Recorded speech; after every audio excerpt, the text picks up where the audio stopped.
Yo, what is happening? Thanks so much for making it this far. You are here because you want to learn how to manual, or you're here because you think manuals are circus tricks for show-offs. So in this video, I'm going to make manuals make sense to both perspectives. All right, so here's how this video is going to work. First, I'm going to talk to the folks that have no interest in learning how to manual and perhaps clicked on this video because they're intrigued by the title. If I've sold you on why it's a good skill to learn, then you can stick around for the learning process. If you think I'm talking total BS, then you can move on to the next video. All good with me. Next, I'm actually going to teach you how to do a manual. It's a super simple process. However, it's hard because there are a lot of variables that you need to consider. So I'm going to show you the process and I'm going to talk in depth about the variables. And if you've been trying to learn how to manual for a long time and just haven't been able to crack the code, I'm going to point out some things that you need to look out for that you may be doing wrong that is impacting your ability to learn how to manual. Cool. So without further ado, let's get into this.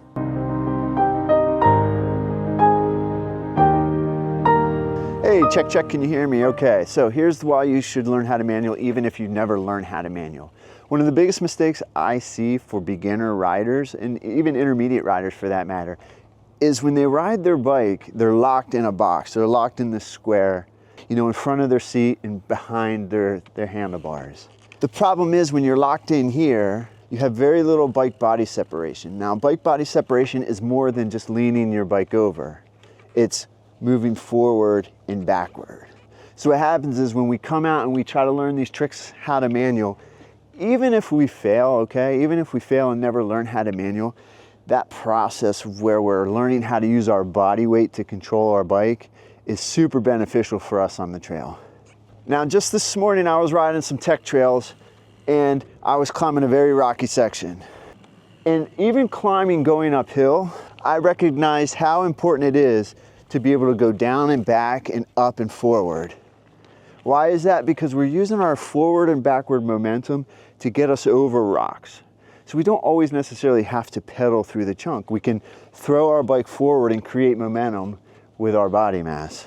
So what learning how to manual does, even if you're uncomfortable with it, is it trains your body on how to use your body mass to control your bike.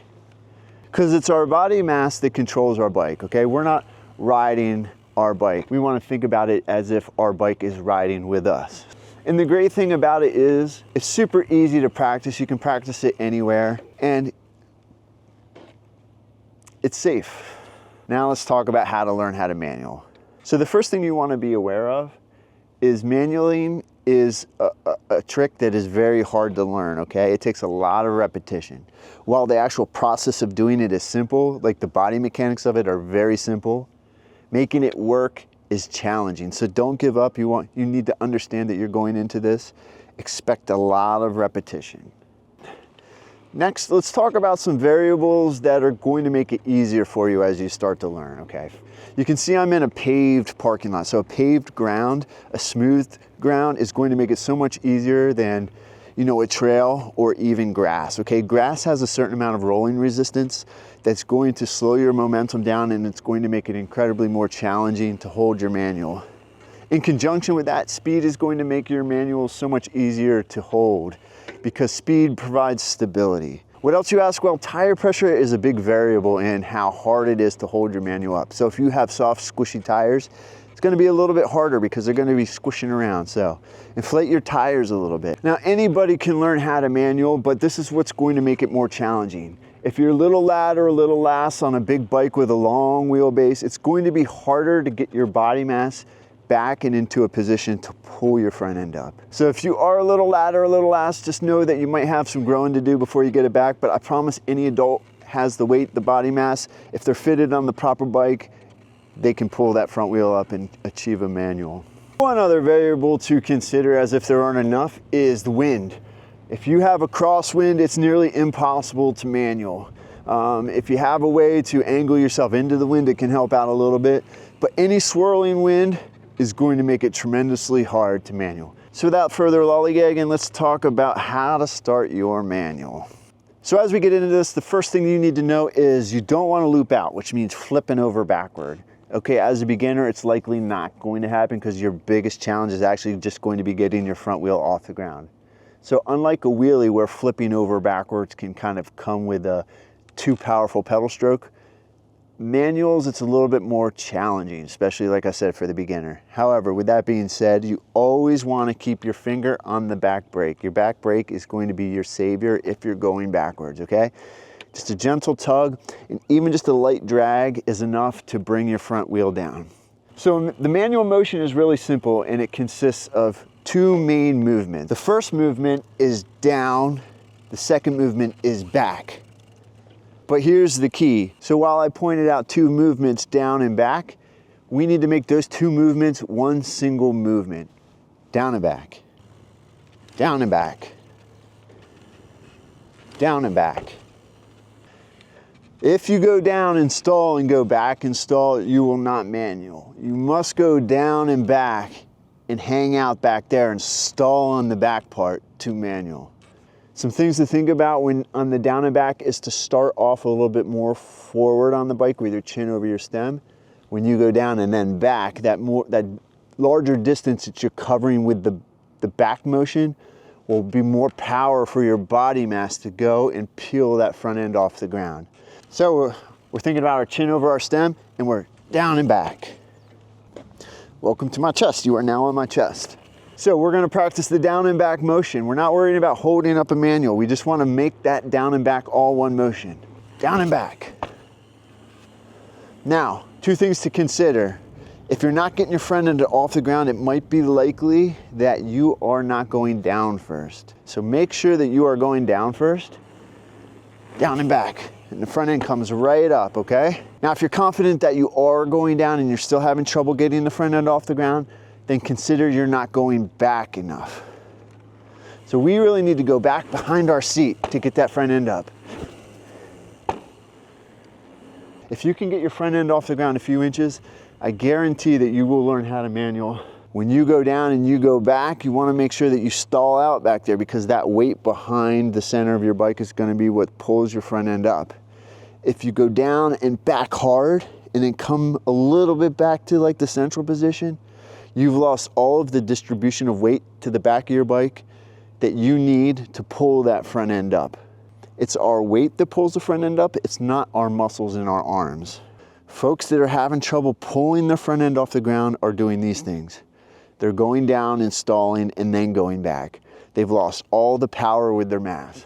Or they're going down and back and not back as far as they can go. They've lost all the leverage with their body weight. Or they've gone down and back, and then they've not stalled there. They've come back central on the bike, and then again, they've lost all of their leverage with their body weight to pull that front end off the ground. So consider those three things. Down and back in one motion, and stall out as far back as you can go. Okay, you should be able to see your seat in front of you. We want very little bend in our arms, again, because that allows us to get to the back of the bike as far as that we can go. Okay, we want to make sure that the seat is in front of our backside.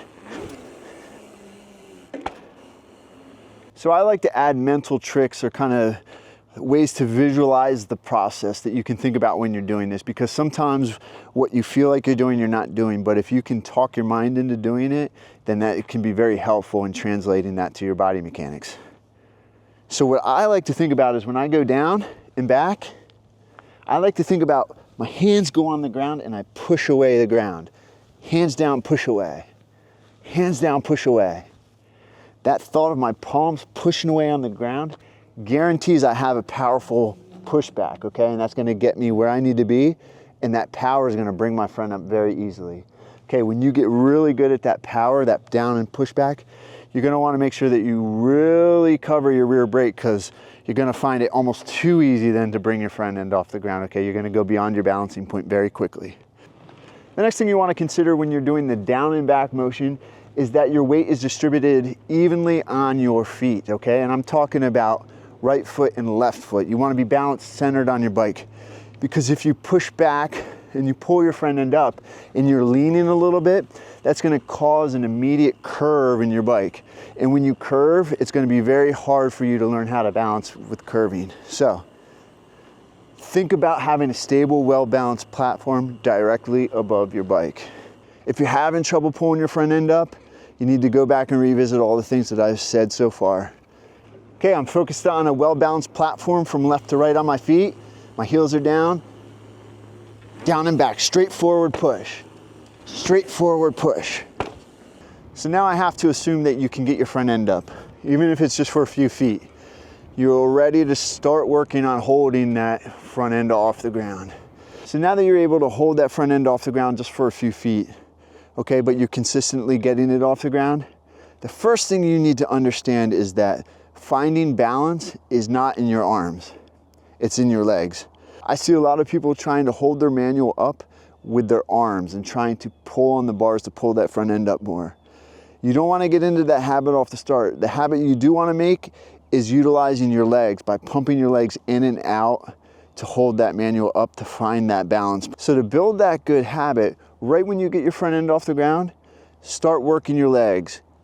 Bring them in, bring them out, pump your legs. You want to make it a habit to use your legs. Now, you won't know exactly what you're doing yet, but what you're doing is you're training your body to rely on your legs to hold that front end off the ground versus trying to pull the front end up with your arms. So I got to remember all my steps down and back, but now I want to try to hold it in the air. So what I'm going to do is go down and back and get that front end off the ground and then use my legs to find the balance point. Even if my legs don't know what they're supposed to do yet. Okay, I'm just moving my legs around. Moving my legs around. Okay, that pumping action, and you're training your body to use your legs to find that balance point. What we don't want to do is use our arms like this. Okay, that's never going to work, and here's why. So let's think about us in our manual as a triangle. Okay, our back wheel is the bottom point in contact with the ground. This is our body mass. It could be our shoulders, it could be our butt. It's the center of our mass. And this point up here is our front wheel. When we use our arms to try to keep our front wheel off the ground, what that essentially does is it closes these 2 points. Now this is significantly harder to balance this triangle on this point when these 2 points come in like this. What we instead want to do is make sure that we extend those 2 points. You know, our front wheel in our hands and our booty and our body mass. We want to extend those points as far away from each other as possible. What extending these 2 points does is it distributes our mass on our balance point, which helps with stability. When we pull our front end in with our arms and try to fight keeping the front end up with our arms, what that does is it brings those points together and we lose that stability. Similar to a tightrope walker wants a very long pull because when you distribute that mass on that long pull to that one point, it provides so much more stability than if they were walking with a very short little pull. So now we know we want to use our legs right off the bat to find balance, and we don't want to use our arms. We know that our legs don't know what they're doing yet, but that's okay because we're trying to find that balance. So I'm going to work on using my legs to pump in and out to find my balance.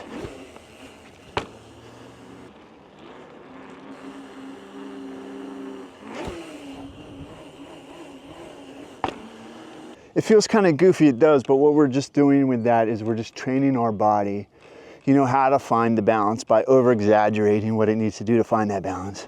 So we're gonna go down, push back hard, our front end's gonna come off, and we're not gonna bend our arms and fight for balance with our arms. We're gonna keep them extended, but instead we're gonna initially use our legs. Okay, that was wrong, but I'm learning. Okay, a little better, see I'm pumping. Okay, I held it a little longer. There we go. I'm pumping. Pumping, pumping, pumping. The other thing you want to consider when it comes to extending those 2 upper points of the triangle I mentioned is push back with your spine. Think about your spine being the outermost part of your body and it's pushed back. Okay, that's really going to help you stretch out your upper body and extend those points. Additionally, I love mental tricks, I already said it, but think of that triangle when you're doing it. And think of that single point on the ground and that triangle balancing on that single point.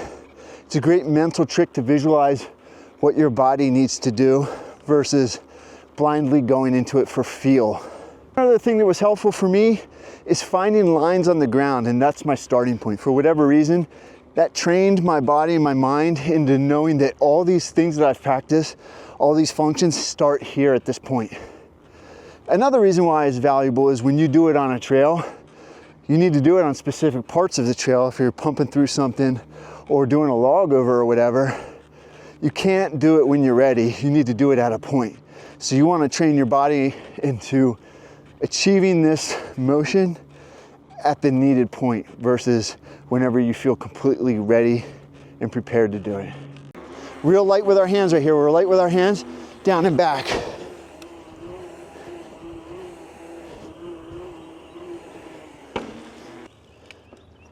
So as I do this, I'm recognizing a couple of things. I'm recognizing that when I'm high on the bike to go my down and back motion, my hands are very light. It's not until that I go down and shift back that my hands push a little bit on the bars forward. And with light hands, helps me find my balance in my feet better. Because we need to start off with that side-to-side balance on our feet. One other thing to think about, guys, when you're doing this is take a breather in between attempts. I'm not a breather as in stop, but I see a lot of people very spastically and sporadically dropping into a manual, trying to manual and failing and not even considering why they failed. Give yourself 10 seconds to get repositioned, remember the steps, and try again, okay? It's not how many you can try in 30 seconds. It's about how long you can hold that manual up and be consistent in your attempts in doing so. Here we go.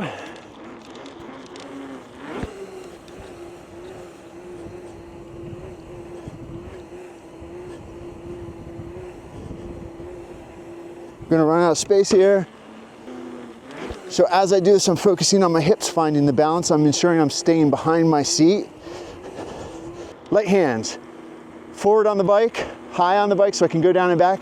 My hands are light. Okay, I'm confirming my weight's distributed in my feet. Perfect, okay. I'm gonna initiate manual.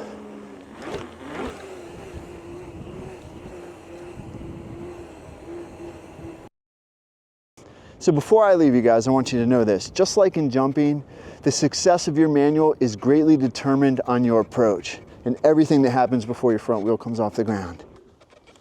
So I hope that helped you. I hope it gave you things to focus on rather than just the down and back and stay back motion that you get from a lot of tutorials. You know, when you see somebody that can manual, it says a lot about the type of rider that they are. They are patient and they're dedicated, because it's not something that happens overnight.